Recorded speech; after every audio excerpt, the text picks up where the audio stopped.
مسلم league نون نے آزاد کشمیر سے علیحدگی کا اعلان کر دیا۔ صدر مسلم لیگ نون آزاد کشمیر شاہ غلام قادر نے کہا، ہم آئین و قانون کی مضبوطی کے لیے ہر ممکن کردار ادا کرتے رہیں گے۔ آزاد کشمیر کے سیاسی مسائل کا حل صرف عام انتخابات سے ہی ممکن ہے۔ انہوں نے کہا کہ نون لیگ کسی غیر فطری حکومت کا حصہ نہیں بنے گی۔ پیپلز پارٹی تحریک عدم اعتماد لاتی ہے تو یہ ان کا جمہوری حق ہے۔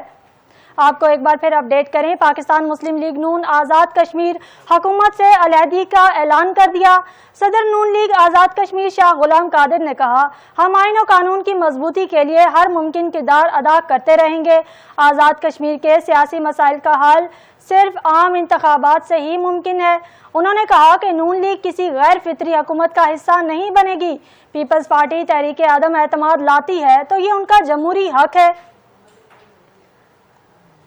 مسلم لیگ نون نے آزاد کشمیر کی حکومت سے علیحدگی کا اعلان کر دیا۔ صدر نون لیگ آزاد کشمیر شاہ غلام نے کہا، ہم آئین و قانون کی مضبوطی کے لیے ہر ممکن کردار ادا کرتے رہیں گے۔ آزاد کشمیر کے سیاسی مسائل کا حل صرف عام انتخابات سے ہی ممکن ہے۔ انہوں نے کہا کہ نون لیگ کسی غیر فطری حکومت کا حصہ نہیں بنے گی۔ پیپلز پارٹی تحریک عدم اعتماد لاتی ہے تو یہ ان کا جمہوری حق ہے۔